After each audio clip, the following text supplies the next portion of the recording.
అమ్మమ్మ గారి ఊరు అంటే కేవలం ఒక ప్రదేశం కాదు, అదొక భావం. ప్రయాణం చేసి అమ్మమ్మ గారి ఇంటికి వెళ్ళంగానే తలుపు తీయంగానే కనిపించే ఆ చిరునవ్వు, కాళ్ళు కడుగుతూ తను చేసే ఆ హడావిడి, ఎప్పుడొచ్చావు కన్నా అని అడిగే ఆ గొంతులో ఉండే ప్రేమని ఏ గూగుల్ మ్యాపు చూపించలేవు. ఆమె చేతి ముడతల్లో మన బాల్యం దాగుంది. అమ్మమ్మ గారి ఊర్లో ఆ అరుగు మీద కూర్చుని ఆడిన ఆటలు, మామిడి తోటల్లో చేసిన అల్లరి, సెల్ ఫోన్ లేని ఆ రోజుల్లోనే ప్రపంచం ఎంత అందంగా ఉండేదో. రాత్రిపూట డాబా మీద పడుకొని అమ్మమ్మ చెప్పే చందమామ కథలు వింటూ ఎప్పుడు నిద్రపోయే వాళ్ళమో కూడా తెలిసేది కాదు. 5 స్టార్ హోటల్ భోజనం కూడా సరిరాదు ఆమె చేతి ముద్దకి. ఆవకాయ అన్నంలో ఆమె కలిపే నెయ్యి, అందులో ఉండేది కేవలం రుచి మాత్రమే కాదు, స్వచ్ఛమైన అనురాగం. కానీ కాలం గడిచిపోయింది, మనం పెద్దవాళ్ళమైపోయాం, అమ్మమ్మ ముసలిదైపోయింది. ఇప్పుడు ఆ ఇల్లు వెలవెలబోతోంది. పెచ్చులూడుతున్న గోడల వెనుక నాటి నవ్వులు ఇంకా వికసిస్తూనే ఉన్నాయి. మనం సంపాదించే ఈ డబ్బులు, హోదాలు ఆ ఒక్కరోజు అమ్మమ్మ ప్రేమ ముందు చాలా చిన్నవి. మీకు ఆ అరుగు గుర్తుందా? అది కేవలం సిమెంట్ కట్టడం కాదు, ఊరి వార్తలన్నీ అక్కడే పుడతాయి. సాయంత్రం వేళ తాతయ్య మిత్రులతో కలిసి వేసే రాజకీయ చర్చలు, మధ్యలో అమ్మమ్మ తెచ్చి ఇచ్చే వేడివేడి టీ. ఆ గ్లాసులో టీ కంటే ఆప్యాయత ఎక్కువగా ఉండేది.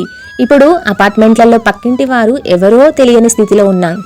కానీ ఊర్లో ఆ అరుగు మీద కూర్చుంటే చుట్టూ ఉన్న వాళ్ళంతా మనవాళ్లే అనిపిస్తుంది. అమ్మమ్మ దగ్గర ఒక పాత ఇనుప పెట్టె ఉండేది. అందులో పాత పట్టు చీరల వాసన వస్తుండేది, భలేగా ఉండేవి. మనం వెళ్ళినప్పుడు మన చేతిలో పెట్టడానికి దాచిన 10 రూపాయల నోటు, అటువంటి నోటు ప్రెజెంట్ ఏ ఏటీఎం బ్యాంకు కూడా ఇవ్వలేవులేండి. ఆ పెట్టె తెరిస్తే వచ్చే ఆ గంధపు చెక్క వాసన, కర్పూరం వాసన మన ఊపిరిలో కలిసిపోయేవి. ఇప్పటికీ ఆ వాసన గుర్తు వస్తూనే ఉంది. పెంకుటింటి మీద పడే వర్షపు చినుకుల శబ్దం ఒక అద్భుతమైన సంగీతం.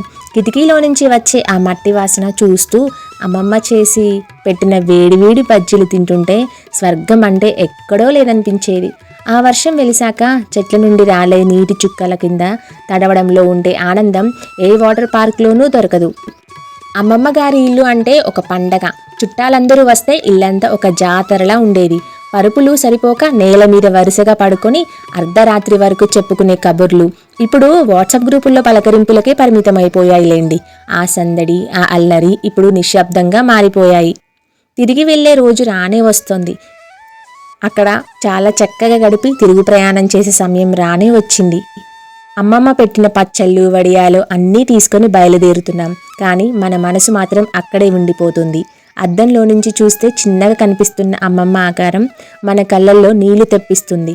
వచ్చే సెలవులకి మళ్ళీ వస్తావా కన్నా అని అడిగే ఆ గొంతు మనల్ని వెనక్కి లాగుతూనే ఉంటుంది. మనం ఎంత ఎదిగినా, ఎన్ని దేశాలు తిరిగినా మన వేర్లు ఎప్పుడూ ఆ పాత ఇంటి గడప దగ్గరే ఉంటాయి. కాలం మనల్ని దూరం చేయవచ్చు, కానీ జ్ఞాపకాలను కాదు.